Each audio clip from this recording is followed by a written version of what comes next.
What is up, everyone? In this video, we're going to be talking about our top 3 stocks for today, as well as some news that's just starting to break, somewhat reminiscent of 2020.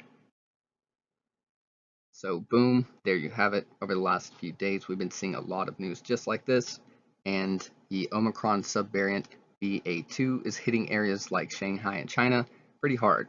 So stocks like NEO have taken a hit in the last recent trading days. Due to this, that is because they have a lot of manufacturing around that area, and China doesn't like to mess around with COVID. So it's obviously affecting the United States as well. We've seen an uptick in the recent days, and it's starting to seem like COVID might become a big deal again. So with about 40,000 cases per day, a lot of experts are talking about an increase. So this might mean restrictions, this might mean capacity restrictions, this might mean a few other things that we've been kind of used to over the last few years, but we'll just keep an eye on it as well. And speaking of COVID, there was an experimental COVID drug trial that was so successful, they shut it down early to advance to the next phases sooner. That company is VERU Inc. And over the last 3 days, this stock went from $4.34 to prices as high as $16.76 before ending the day after hours at a price of about $15.50 in the midpoint of a 4-hour candle, as you see here. Now, what I would like to see here is, well, could this perhaps be a move like we've seen with mRNA at the beginning of COVID? Should this be something which could kind of be, viewed as a very, very powerful drug? Something which, we could maybe drop the pandemic status, maybe also stop seeing these flare-ups and potential breakouts of COVID around the world. So I'm very interested in seeing what this has to do today.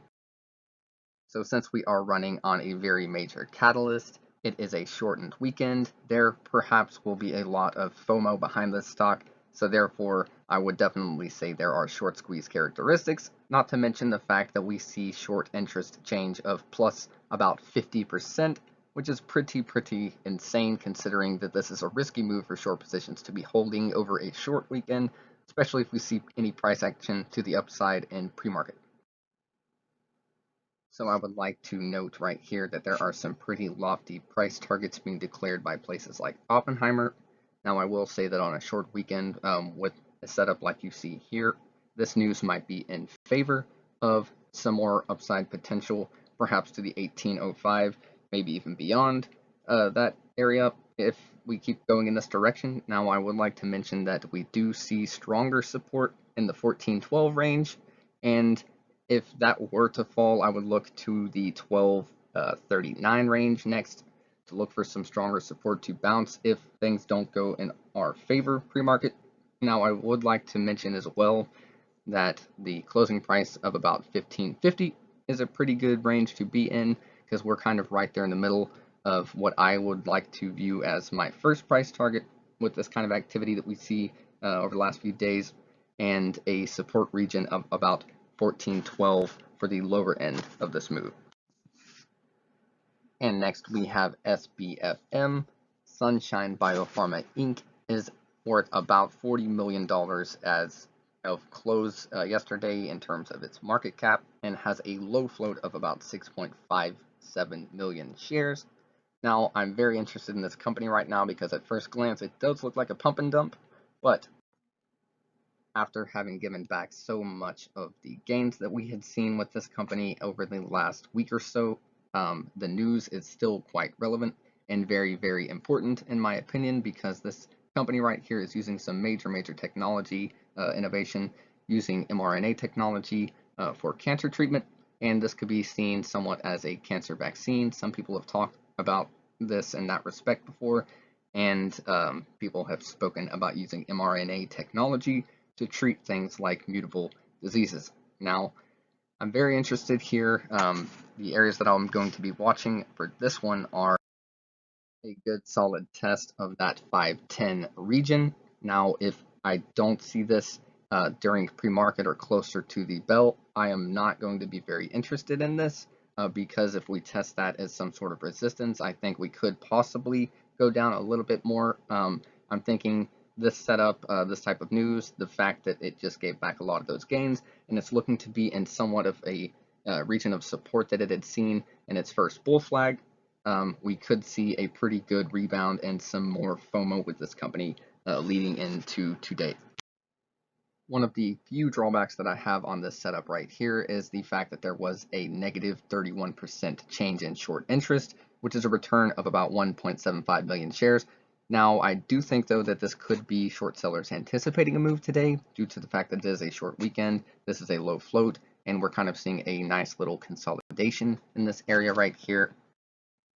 I do believe that we have found a nice consistent region of support over the last couple of days. So if we hit that 510 region, I'm going to be eyeing that $6 region next, and I will alert on Webull if anything changes, and I will try to keep everyone posted throughout the day of what I think is going to happen based on my indication and my charting. And as always, this is solely my opinion. This is not financial advice that you should base your decisions off of. You should pair yours with this. And if you're not familiar with chart fundamentals and with indicators and how to use them, I would highly, highly recommend trying to learn how to use them and how to read a chart. Those are some very important things to know. So I chart to my best ability, and I try to share with you the information that I see and the way that I interpret it. Alright, so the last one that we have to talk about in this video today is ATER, and this one has been soaring over the last several days. We have been covering it extensively on Webull from prices of about the mid-4 region, and we have also diligently and very accurately been targeting resistances and supports throughout the last several days. Particularly yesterday, we covered it for hours and hours and hours. If you follow me on Webull, you know what I'm talking about. I'll show a little bit of that here in just a second, but with this company and a few others targeting this billion-dollar opportunity, this Web 3.0 metaverse thing, I think there's a lot of momentum that we may see today with this one, particularly because a lot of people see a lot of opportunity since it's kind of cooled down just a little bit and found somewhat of an area of consolidation after having that sell-off that we saw sometime in after hours yesterday. And with so much hype and volatility behind this, I think that it likewise has quite a lot of short squeeze characteristics. And I would not be surprised if we saw a lot of the same volatility today as we did yesterday. So we first alerted on this at a price of about $4.63 not too long ago, and we recognized that it was trading in a very strong channel, and there was a lot of good indicators that were favoring a further move to the upside. Now, we did see a lot of continued momentum on this one, and therefore we covered it over the last several days, giving it a couple of upgrades on our watch list on Webull, and yesterday, earlier in the morning, again, we alerted on this stock, and this time we announced that if we could bounce off of the support region that you see here, kind of in the lower area of that circle in the middle of the screen, we could possibly trend up in this ascending channel and see a stronger bounce later that day. So later on that day, we in fact did test the support region pretty strongly, and I indicated here that if we saw a good strong bounce off of this to the upside, we could find our way hitting that 510 region, and if we were to test that as support, we could start seeing higher highs from there. ATER ended up running to about the mid-6 region, hitting 3 of our 5 price targets. I unfortunately was stop loss triggered out of this one at about 6.15, but this time I got in at the low 5s, so I'm not complaining. As mentioned before, this is something that we've traded consistently over the last several days and have paid close attention to. Today is definitely no different here either. So as soon as it broke out of that ascending channel, though, I announced that it was likely a bearish move and that it needed to test that $6 support line if it wanted to maintain that horizontal support to keep this momentum going. Otherwise, if it were to reject that, it could possibly see more downside. And it did have a pretty hard rejection here before coming back down and testing that other horizontal support not too far below. And I think we may be finding ourselves to be trading in a new channel here, this kind of dashed yellow horizontal and that teal slight ascending line that you see here. So that's kind of what I'm watching for this one today right now. And overall, I'm pretty bullish on this one again, so this definitely is the top stock that we are going to be focusing on today. What I'm looking for is to break that $6 resistance. If we can do that and we can test it as newfound support again, I think we can start making those higher breaks to the 630 region and possibly higher.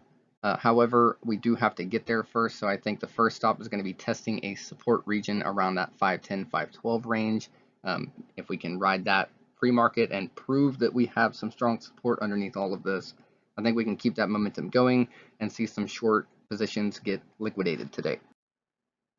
So that is all the time that we had for this video today. We didn't even expect to make this video, honestly. The only reason why we did is because of the 3 particular stocks that we have in focus today and the catalysts associated with them. I would like to give a special thanks to Stock Dude on Webull for providing our short interest data used in this video today. He posts this almost nightly, and he does take requests as well if he has the time. So if you're interested in metrics like this, he is definitely an asset to have. He makes it very easy to find, and sometimes it is very beneficial to just come across this, especially if you're scanning for stocks. So do check him out if you're interested in things like that. And if you like this video, do give it a thumbs up. It really does help us out a lot. And subscribe to our channel if you'd like to see more free content just like this.